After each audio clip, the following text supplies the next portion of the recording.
교회는 완성형이 아니라 진행형입니다. 구약에 여러 구원의 이야기들이 연달아서 나오죠.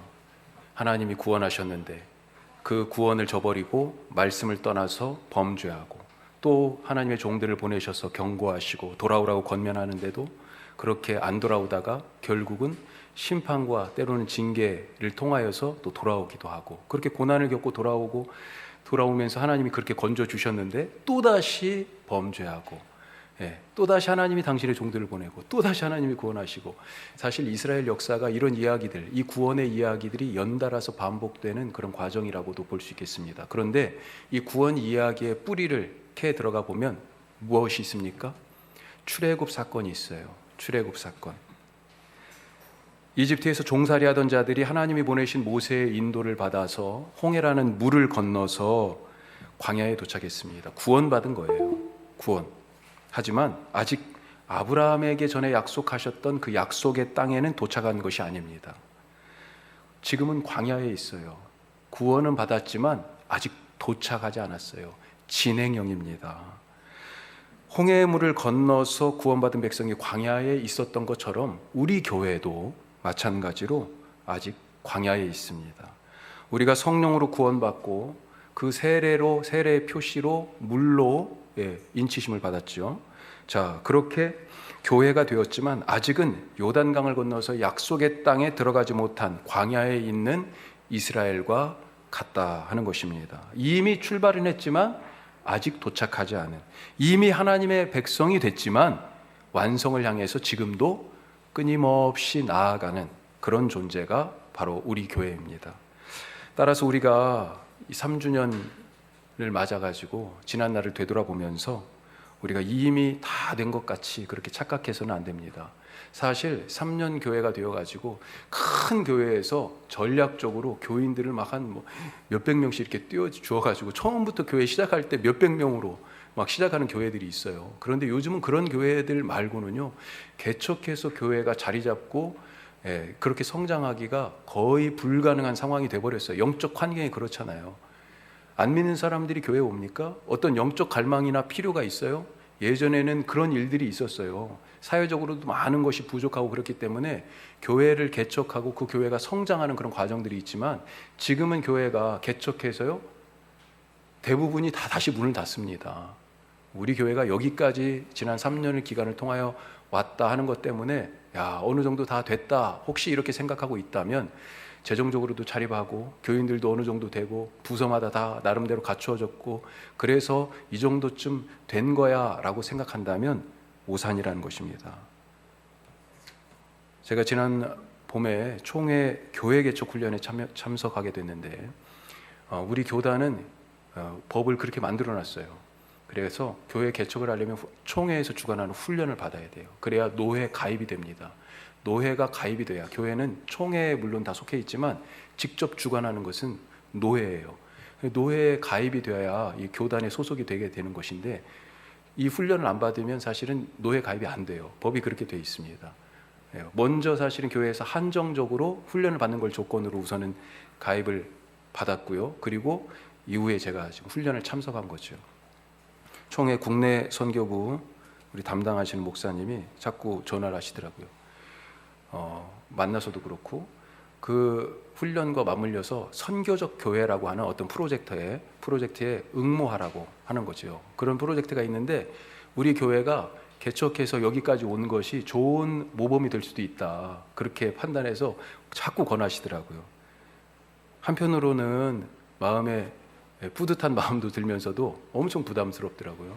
그 훈련 중에 각 교회를 직접적으로 먼저 개척하셔서 교회가 이렇게 성장하고 자리를 잡은 그런 목사님들이 그 훈련에 참석한 그 교회들 몇 곳을 같이 이렇게 맡으셔가지고 컨설팅하는 과정이 있었습니다. 제가 수원에 있는 한 교회에 방문했는데 20여 년 전에 그 교회가 개척해서 지금 몇천 명의 교회가 됐어요. 참 쉬운 일이 아니었죠. 그런데 그 교회 몇 분 목사님들하고 같이, 저 다 모르는 분들이에요. 같이 조가 돼가지고 가서 목회에 대한 코칭을 나름대로 받게 되는데, 그 목사님이 이렇게 쭉 보시더니만 미리 다 자료를 보신 거죠. 제가 제출한 자료를. 그 교회는 목사님 뭐 특별히 드릴 말씀이 없는데 이러시는 거예요. 이건 무슨 말씀이냐? 진짜 할 말이 없다는 말씀이 아니고 시간은 딱 한정이 돼 있는데 컨설팅이 필요한 그런 교회들이 더 있으니까 좀 양해해 달라는 그런 말씀이셨습니다. 그래서 좀 아쉽기도 했지만 사실은 약간 자부심이 들더라고요. 예, 그래 그럼 뭐 이런 생각이 들었어요. 그러다가 버뜩 생각이 들었습니다. 이러다가 큰일 나겠구나. 자기 변화를 계속해서 이루어지지 못하고 광야에서 죽은 그 백성들이 생각이 났습니다. 지금이야말로 더욱 정신을 바짝 차리고 말씀 앞에서 지속적인 우리 교회의 변화, 목사 개인의 그런 변화를 이루어내지 않으면 여기에서 그 백성들이 약속의 땅에 들어가지 못하고 광야에서 끝난 것처럼 그럴 수도 있겠구나. 자, 이런 점에서 우리가 어떤 교회가 되어서 우리에게 주신 이 복음의 사명을 완성해 갈 수 있을까? 오늘 우리가 이 말씀으로 같이 한번 나눠보겠습니다. 두 가지로 나누는데 첫 번째, 우리 같이 한번 읽어요. 같이 읽습니다. 선한 영향력을 끼치는 교회가 됩시다. 선한 영향력의 교회. 요즘 선한 영향력이라는 단어가 방송에서도 자주 나와요. 네. 그래서 뭐 연예인들이 막 쓰기도 하고 믿는 연예인들이 쓰면서 이런 얘기들이 이렇게 돌지 않았나. 이거 사실 교회에서 쓰던 용어잖아요. 사회에 없었던 말입니다. 선한 영향력. 그것도 좋은 영향력인 것 같아요. 이런 좋은 단어가 바깥에서 교회로 들어오는 게 아니고 교회에 있는 단어가 교회 바깥으로 가서 사용되는 것. 우리가 갈라디아서 말씀을 읽었습니다만 갈라디아서는 바울이 1차 전도여행, 3번의 전도여행을 하게 되는데 1차 전도여행 중에 터키의 한 지역이에요. 예, 광범위한 지역입니다. 이 갈라디아라고 하는 지역을 돌면서 교회들을 세웠어요. 그 세워진 갈라디아에 있는 교회들에게 사실은 바울에게 있어서는 자기가 처음 전도여행에서 세운 교회들이니 얼마나 애착이 가겠습니까? 그런데 그 교회들에서 문제가 있다는 영적 위기에 대한 소식을 듣고 안타까운 마음에 지금 편지를 쓴 것입니다. 이 교회들이 가진 문제를 3가지로 요약해 볼 수 있어요. 뭐냐면 무엇이 진짜 복음이냐, 이게 첫 번째 문제예요. 무엇이 진짜 복음인지 가지고 지금 헷갈려 하는 거죠. 그런 상황이 됐습니다. 원래는 안 헷갈렸어요. 바울이 가르친 복음을 믿었거든요. 그런데 무엇이 진짜 복음이냐라고 하는 문제가 됐고, 그 다음에 두 번째는 바울이 과연 사도가 맞냐? 교회를 세우고 여러분들에게 복음을 가르쳤는데 그들에게 가르친 이 교회를 세운 바울이 과연 사도가 맞냐 하는 문제. 그리고 이것 때문에, 이 2가지 문제 때문에 교회 안에서 입장을 서로 달리하는 사람들이 생긴 거죠. 그래서 교회 안에 갈등이 생겼습니다. 이 3가지 문제가 지금 갈라디아에 있는 교회들이 가진 영적 위기였고, 이 소식을 바울이 전해드린 것입니다. 자, 이 모든 일이 어디에서 시작됐을까? 추적을 해보니까 거짓 교사들이 이 교회들에게 들어왔다 하는 것입니다. 거짓 교사들이 무슨 말을 했어요? 구원을 받으려면 율법을 준수해야 된다. 아주 이것을 강하게 가르쳤습니다. 그리고 율법 준수를 하는가 안 하는가, 이것은 몇 가지만 딱 보면 되는데 그 중에 대표적인 게 몸에 표시가 있어야 된다. 그게 뭐예요? 하나님의 백성은 몸에 표시가 있었잖아요. 아브라함에게 전에 명령하신 게 있었잖아요. 할례죠, 할례. 그래서 이방인들이라도 종들이라도 정말 이 유대교 안에 들어오기를 원한다면 할례를 행하라고 그렇게 되어 있습니다.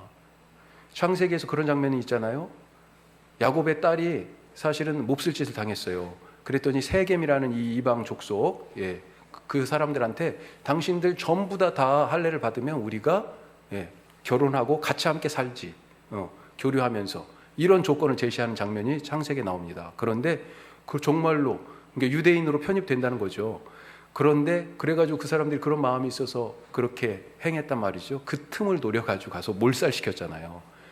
자, 유대인, 그러니까 하나님의 백성이라면 이 율법의 준수에 표시가 있어야 된다라고 얘기했던 거죠. 교회 안에서. 또 한 가지는 다른 걸 보면 또 알 수 있는 것이 있는데, 율법 준수에 대하여서 절기, 그 다음에 날, 이게 구약의 율법에 규정된 게 상당히 됩니다. 이런 것들을 과연 잘 지키고 있는지, 그런 것들을 바울은 가르치지 않았는데 그런 것들을 지키고 있다는 소식을 지금 듣게 된 겁니다. 갈라디아서 4장 말씀 한번 보죠. 같이 읽습니다. 너희가 날과 달과 절기와 해를 삼가 지키니. 지금 그걸 지키고 있다는 거예요. 아니 이게 무슨 소리냐. 바울이 지금 깜짝 놀라고 있는 것입니다. 자, 이 거짓 교사들은 율법을 준수해야 하나님의 백성이 될 수 있다는 생각에 집착했는데 그것이 처음부터 먹혔겠어요? 아니죠. 아니 그동안 배운 게 있는데 잘 안 먹혔죠. 그러니까 전략을 수정했습니다. 사실은 갈라디아 교회를 세우고 이들에게 복음을 가르친 바울에 대해서 공격하기 시작한 거예요. 바울이 진짜 사도냐? 라고 문제 제기를 한 것입니다. 자, 원래 메시지를 뒤집기 어려우면 바울이 전한 메시지, 복음에 대한 그 메시지를 뒤집기 어려우니까 뭐예요? 메신저를, 그 복음을 전한 사람, 메신저를 공격하는 것입니다. 그래서 바울이 전한 복음의 진실성을 흔드는 거예요. 우리가 사실 이것을 정치 이야기에서 자주 보지 않습니까? 메시지를 공격하기 어려우면 메신저를 공격해요. 폭로된 사건을 덮으려고 폭로한 사람을 공격합니다. 흠이 있는 사람이야. 그의 법적, 도덕적 약점을 막 뒤를 캐잖아요, 다. 그래가지고 그걸 가지고 공격의 빌미를 삼아요. 야, 이런 범죄를 저지른 사람이야. 이렇게 부도덕한 사람이야. 그러면서 그의 폭로를 덮으려고 그 사람이 말한 말이 진실이 아니야. 이런 사람이 말한 것은 진실일 수가 없어. 라고 메신저를 공격하는 그런 경우들을 우리가 가끔 봅니다. 거짓 교사들도요, 지금 비슷한 수법으로 이 갈라디아 교회에서 작업을 하고 있는 거예요. 바울을 공격하는 겁니다. 바울을 공격해요. 바울의 인간적인 약점과 그가 가지고 있던 지난날의 과거사, 전력을 들추어내는 거예요. 우리가 알다시피 바울에게 흑역사가 있잖아요. 바울이 어떤 사람이었습니까? 감출 수 없는 일이죠. 부활의 주님을 만나기 전에 교회를 핍박했고요. 스데반 집사님 같은 사람을 죽이기도 했고, 그렇게 성도들을 잡아서 옥에 가두던, 교회를 와해시키고 교회를 박살내고 핍박하던데 가장 앞장섰던 교회 파괴꾼이었어요. 그걸 지금 얘기하고 있는 겁니다.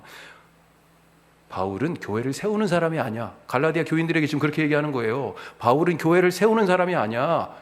사람이 쉽게 변하는 줄 알아?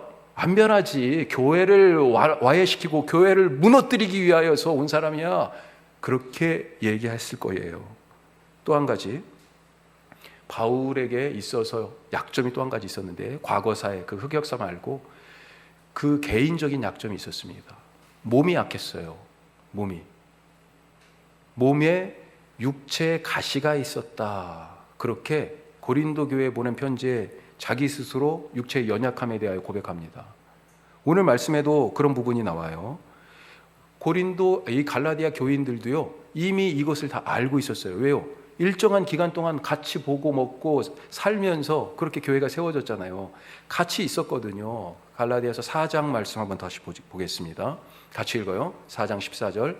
너희를 시험하는 것이 내 육체에 있으되 이것을 너희가 업신여기지도 아니하며 버리지도 아니하고 오직 나를 하나님의 천사와 같이 또는 그리스도 예수와 같이 영접하였도다. 아멘. 참 대단하지 않아요? 갈라디아 교인들이요, 전에 바울을 이렇게 대했다는 거예요. 어떻게 해요? 하나님의 천사처럼, 마치 예수님이 오신 것처럼 그렇게 대하면서요, 지금 바울이 갖고 있는 육체적인 약점, 그것으로 시험당하지 않았어요. 그것이 있는 것을 알면서도 바울을 업수히 여기지 않았습니다. 오히려 더 그를 하나님처럼, 천사처럼, 예수님처럼 대했어요. 자, 그런데 바울이 가지고 있었던 육체적인 약점 뭐였을까요? 바울이 육체의 가시라고 얘기했던, 심지어는 사역에 방해가 돼가지고 내가 하나님께 간절하게 3번이나 구했다라고 얘기하는 그것이 무엇일까요? 15절에 뭐라고 나오냐면 이런 얘기가 있습니다. 너희가 할 수만 있었더라면 너희의 눈이라도 빼어서 나에게 줬을 거야. 이렇게 얘기합니다. 눈이라도 빼어서 왜 줘요? 바울이요, 눈이 안 좋았다는 겁니다. 만성적인 눈병을 갖고 있었다는 거예요. 눈병 가지면 어떻게 됩니까? 막 눈곱이 끼고 눈물이 질질 흐르고 빨갛고 충혈되고 그렇잖아요. 충혈된 눈을 가진 사람을 이렇게 보고 얘기하는 게, 눈병을 가진 사람, 약간 기본적으로 우리가 사실은 먼저 보면 뭘 봐요? 눈을 보지 않습니까? 그런데도 불구하고 자기들 눈이라도 빼서 바울에게 줄 그런 마음이 있었다는 거죠. 갈라디아 교인들이. 그것을 바울이 알고 있었어요. 그런 관계였습니다. 늘 눈병을 달고 살고, 또 다른 편지들에 보면 바울이 그렇게 외모가 호감형은 아니었던 것 같아요. 예. 대머리였다는 얘기도 있고, 저도 조금 걱정이 점점 되는데, 갈라디아 성도들은 그럼에도 불구하고 바울에게 자기 눈이라도 빼주고 싶은 마음으로 그렇게 바울과 복음 안에서 끈끈한 신뢰, 그것이 형성됐고요. 그런 인간적인 관계가 이미 있었다는 겁니다. 그런데 거짓 교사들은요, 오히려 그것을 약점으로 삼아서 그의 지난 흑역사를 들춰내고 그의 몸에 그 아픈 것을 가지고 지금 공격의 빌미로 삼고 그 틈을 노리고 있었다는 겁니다. 결국 이 작전이요, 상당히 성공했어요. 바울은 사도가 아니라는 말에 사람들이 동조하기 시작합니다. 나아가서 그가 전한 복음이 사도가 아니니까 맞느냐? 이게 그 신뢰성에 의심이 생긴 거죠. 그래서 다른 복음을 따라가고 율법을 지키며 할례를 받고 날과 달과 절기를 지키기 시작한 것입니다. 그래서 교회 안에 바울을 모두가 다 그랬겠어요? 아직도 바울이 가르쳤던 복음을 붙들고 있는 사람들과 이 거짓 교사들이 와가지고 가르쳤던 다른 복음을 따르는 사람들로 이제 나누어져서 갈라디아에 있는 교회들이 그래서 갈등하기 시작한 거죠. 자, 그러면 이 모든 문제의 출발이 되는 이 거짓 교사들 어디에서 왔을까요? 이 사람들 누굴까요? 우리가 거짓 교사 이렇게 부르고 있지만 이들이 갈라디아 교회에 왔을 때 엄청나게 사실은 환영을 받았을 거예요. 그렇게 생각이 됩니다. 왜냐하면 이 사람들이 그리스도인이라는 이름으로 이 교회에 왔기 때문에 그래요. 그리스도인이에요, 이 사람들. 이 사람들의 실체가 무엇일까? 이들이 율법 준수를 구원의 아주 중요한 요건으로 여긴 것으로 봐서 신앙적으로는 율법을 따라 하나님을 섬겼던 자들이라고 볼 수 있습니다. 또 육체적으로, 혈통적으로는요, 아브라함의 자손인 유대인일 거예요.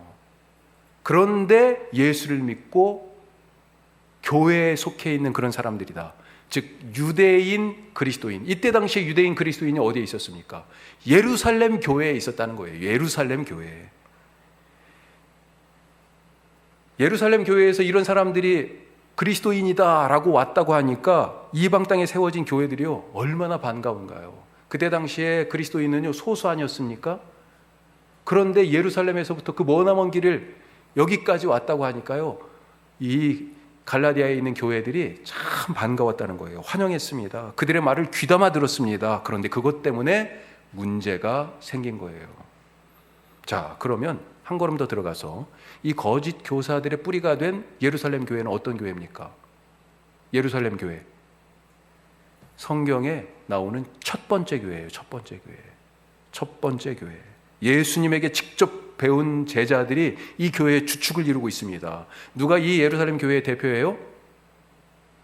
사실은 이 사도들보다 더 권위를 갖고 있는 사람이 있었습니다. 나중에 사도행전 15장에 보면 이런 선교지에서의 복음 전하는 문제 때문에 사실은 뭔가를 정리해야 될 필요가 있었어요. 그래서 첫 번째 교회 회의를 하게 되는 장면이 사도행전 15장에 나오는데, 이 예루살렘 교회의 대표라고 할 수 있는 이 사람이 이 회의를 주재해요.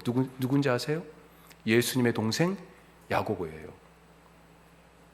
이 교회 대표는 예수님의 동생 야고보가 대표고, 예수님의 제자들이 이 교회 주축 멤버고요. 그리고 사도행전의 성령 강림 사건의 그 주역들이 바로 이 교회에 지금 같이 함께 신앙생활을 하고 있는 것입니다. 무엇보다도요, 최초의 순교자라고 할 수 있는 스데반, 그리고 예루살렘과 유대를 넘어서 이제 경계를 확장하죠. 사마리아까지, 그리고 땅끝까지 복음을 전하라고 그랬는데, 이 사마리아에 가서 복음을 전한 게 이 7명의 집사님 중에 빌립이 먼저 가서 전했어요. 이 스데반이나 빌립 같은 7명의 집사님을 세워서 처음으로 교회 조직이 갖추어진 그 교회가 바로 예루살렘 교회입니다. 그런데 이 예루살렘 교회가, 이 교회 역사상에 가장 중요한 교회라고 할 수 있는 이 예루살렘 교회가 율법 중심의 옛날의 믿음, 잘못된 전통과 습관에 젖어 있었다는 것입니다. 예수님 안에 나타난 복음을 거절했어요. 그리고는 율법이 없으면 구원도 없다, 지금 그렇게 주장하면서 돌아다니면서 다른 교회를 가르치고 있어요. 버릴 것에 미련을 두고 있으니까 교회가 완성을 향해 나아가야 하는데 오히려 정체하고 있는 거고요. 오히려 퇴보하고 있는 것입니다. 자기 교회뿐만 아니라 지금 다른 교회까지 가가지고 악 영향을 끼치고 있습니다. 우리 한국교회가 세계에서 선교적으로는 지금 두 번째예요. 그만큼 성장했습니다. 미국 다음으로요, 제일 많은 선교사를 보내고 있어요. 그런데 그런 위대하게 복음의 사명을 감당하는 교회인데 부작용 또한 선교지에서 많다, 이런 얘기들을 가끔 듣게 돼요. 왜 그렇습니까? 뭐 여러 가지가 있을 수 있겠지만 한국교회의 분열의 씨앗을 이 선교지에도 그대로 옮겨가기 때문에 그래요. 이 한국교회에 엄청나게 핵분화된 이 분열의 씨앗을 선교지에도 옮겨가요. 사실 우리가 이번에 교회 3주년을 맞아서 나눴잖아요. 이 단구동에 있는 교회가 감리교회입니다. 반석 감리교회. 우리 교우 중에 그런 교회에 대한 어려운 이야기를 전하고 그래서 같이 의논해서 그 교회도 같이 돕자 그랬어요. 그런데 우리가 교단이라고 그러면 장로교잖아요. 우리가 장로교 안에 여러 교단이 있어요. 예. 우리 교회는 예장 통합 이렇게 부르죠. 예. 교단이 여러 개 있어요. 그런데 교파라고 그러면 뭐예요? 장로교, 감리교. 이게 교파죠. 침례교, 성결교. 교단과 교파를 초월화해서 우리가 이렇게 같이 나눌 수 있는 거 얼마나 감사한 일인지 몰라요. 선교지에서도 바로 그런 협력들이 일어나야 되지 않겠습니까? 그런데 이 한국 땅에서 하던 이 분열의 씨앗을 그대로 옮겨가고 있어요. 이게 과연 하나님이 원하시는 선교일까요? 예루살렘 교회에서 온 이 사람들이요, 쉽게 율법을 버릴 수 없었습니다. 왜 그래요? 그동안 이 사람들을 지탱해 온 것이, 그 사람들을 지금까지 지켜온 것이, 나를 붙잡아 준 것이 바로 이 율법이다. 내가 이 율법 때문에 이렇게 지금까지 살았다라고 하는 그런 생각 때문에 그런 것입니다. 베드로와 요한이 기도하는 시간에 맞춰가지고 성전에 올라가다가 누구를 만났습니까? 성전 아름다운 문 앞에서 구걸하던 안진뱅이, 이 다리를 못 쓰고 있는 그분을 만났어요. 그 사람을 만났어요. 뭐라고 얘기했어요? 내가 아무것도 줄 것 없지만, 내가 줄 것은 없지만 나사렛 예수 그리스도의 이름으로 일어나 걸으시오 그랬습니다. 그가 일어났어요. 걸었어요. 그전에는요, 뭘 사용했겠어요? 제대로 못 걷고 뭔가를 의지해서 지팡이라도 짚어야 그래도 잠깐이라도 뭘 해보고 그럴 수 있지 않았겠어요? 지금 못 걷던 사람이, 제대로 못 걷던 사람이 전에는 지팡이 들고 다녔던 거예요. 이게 뭐예요? 이게 율법입니다. 율법이에요. 주님이 말씀하시는 거예요. 이제 일어나 걸어라. 이제 지팡이 없이 일어나 걸어라. 꼿꼿하게 서서 걸을 수 있는데도 아직도 지팡이를 붙들고 있는 것입니다. 율법이 바로 이거예요. 지금 꼿꼿이 걷고 있는 사람들에게 가가지고 뭐라고 얘기하는 거예요? 지팡이 들고 걸어야 된다고 얘기하는 거죠. 지팡이 들고 걸으라는 거예요. 이 말이 되는 얘기입니까? 예전에 율법의 종노릇해서 그 율법의 종노릇해서 자유케 하고 해방하셨는데 다시 율법 아래 들어가라는 게 말이 되는 거예요? 이 사람들이 놓지 못했던 이유는요, 그 전에 이 지팡이 없이는 못 걸었다, 이 생각에 아직도 붙잡혀 있기 때문에 이 율법이라는 지팡이를 놓을 수 없었던 것입니다. 하지만 오히려 이것이, 그 전에는 잠깐 도움이 됐겠지만 이 손에 붙잡고 있는, 이미 꼿꼿하게 서서 걸을 수 있는데도 붙잡고 있는 이 율법의 지팡이가 지금은 장애물이 되는 거예요. 우리 교회가 복음의 내일을 열어가기 위해서 버려야 할 것이 있습니까? 지금까지는 그것이 유용했는지 모르겠어요. 하지만 버려야 할 것이 있다면, 놓아야 할 것이 있다면 당장 놓아야 되죠. 이제 3살이면요, 자기 힘으로 걸을 수 있는 나이 아닙니까? 자기 발로 이제 뗄 수 있는 그런 때잖아요. 다른 것 의지하고 혹시 왔다면 이제는 놓고 한 걸음 한 걸음 더 당차게 걸어갈 수 있는 그런 교회가 될 수 있기를 간절히 바랍니다. 내 안에서 주님의 구원을 완성하기 위해서 지금 떠나야 될 잘못된 신앙의 습관이 혹시 있습니까? 속히 떠날 수 있기를 바랍니다. 건강하지 못한 교회가 하는 선교, 이렇게 다른 교회를 위험에 빠뜨릴 수가 있습니다. 우리가 3주년을 맞이하는 이때 우리 자신을 잘 살필 수 있기를 바랍니다. 그래서 좋은 성도, 건강한 교회로 세워져서 선한 영향력을 끼쳐 복음의 내일을 힘차게 열어가는 우리 교회가 될 수 있기를 주님의 이름으로 축복합니다. 자, 두 번째로 같이 한번 읽어요. 같이 읽습니다. 중요한 것은 복음입니다. 그래요. 복음이 중요한 것입니다. 복음으로 중심을 잡아야 되는 거예요. 오늘 말씀에서 바울은 전에 이방 땅에 처음으로 세워진 안디옥 교회, 사실 바울의 모교회예요. 이 안디옥 교회에서 있었던 일을 소개하는 거예요. 그때도 예루살렘 교회가 문제였습니다. 이 문제에 예루살렘 교회가 또 나와요. 게바, 오늘 말씀의 게바, 베드로죠. 이 베드로가 안디옥 교회를 방문했습니다. 왜 방문했을까? 아마도 이전에 무슨 일이 있었냐면 유대 예루살렘 지역에 기근이 있었습니다. 그러니까 예루살렘 교회도 엄청 힘들었던 거예요. 그 기간이 상당히 길었습니다. 그것을 알고 이 시리아의 이방 땅에 세워진 안디옥 교회에서 예루살렘 교회를 좀 도와야 되겠다. 얼마나 지금 힘들까. 그러면서 헌금을 모았어요. 그리고 그 헌금을 바나바와 바울 손에 보냈습니다. 그러니까 바울과 바나바가 예루살렘 교회에 헌금을 들고 이 구제 헌금을 들고 갔다 간 거였어요. 아마 베드로가 그 도와줬던 그 헌금으로 같이 함께 해줬던 것에 대한 감사를 하기 위하여 왔다, 그렇게 생각하고요. 또 한 가지는 이방 땅에 처음 세워진 교회잖아요. 베드로가 예수님의 제자, 사도 중에 사도 아닙니까? 그래서 예루살렘 교회에서 이 교회가 어떻게 지금 세워지고 있는지 보고 격려하기 위하여 왔다. 감사와 격려, 이런 두 가지 목적이 있었을 거다, 그렇게 생각이 됩니다. 자, 베드로가 다른 누구도 아니고 사도 중에 사도인 베드로가 예루살렘에서부터 왔으니 지금 안디옥 교회 교인들이 엄청나게 고무됐어요. 흥분이 됩니다. 그래서 다 모였어요. 저녁 때 같이 식사를 하고 있습니다. 자, 그런데 식사 중에 한 소식이 들려오는데, 당시 예루살렘 교회 아까 대표가 누구라고 그랬어요? 사도들보다 더한 권위를 갖고 있는 게 예수님의 동생 야고보였어요. 야고보가 보낸 다른 유대인들이, 다른 그리스도인들이 온다는 얘기를 들었던 것입니다. 이 소식을 듣자마자 놀라운 일이 벌어지잖아요. 오늘 말씀에서 뭐라고 그랬어요? 12절 뒷부분 같이 보겠습니다. 같이 읽어요. 게바가 이방인들과 함께 먹다가 그들이 오매 그가 할례자들을 두려워하여 떠나 물러가매. 자, 잘 보세요. 자, 이 말씀 다시 잘 보세요. 게바가 이방인과 함께 먹다가 그들이 오매 그가 할례자들을 두려워하여 떠났다. 좀 뭔가 이상하지 않아요? 이 말씀이 지금? 이 말씀 중에 지금 놀랄만한 표현이 있습니다. 식사하고 있던 이 사람들을 지금 둘로 나누고 있는 거예요. 뭐라고요? 이방인이라고, 식사하고 있는 사람들을 지금 이방인이라고 부르고, 또 한 부류는 뭐라고 불러요? 지금 오고 있는 사람들을 할례자라고 부르고 있습니다. 이게 뭐가 문제냐고요? 이 문제의식이 가져야 돼요. 이 문제 있는 대목입니다. 이 사람들이요, 다 그리스도인들이에요. 다 성도라는 것입니다. 성도예요. 교회 안에 복음이 없으니까 지금 성도를 성도라고 부르지 않고 뭐라고 부르고 있어요?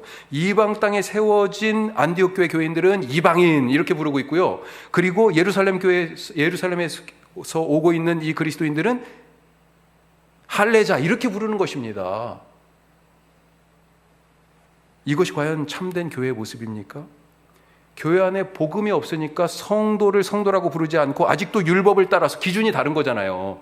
복음 안에서 봤다면 다 성도인데 기준이 율법이기 때문에 이방인, 할례자 이렇게 지금 나눠서 부르는 것입니다. 그렇게 교회가 갈라치기가 되고 분열이 되고 있는 거예요.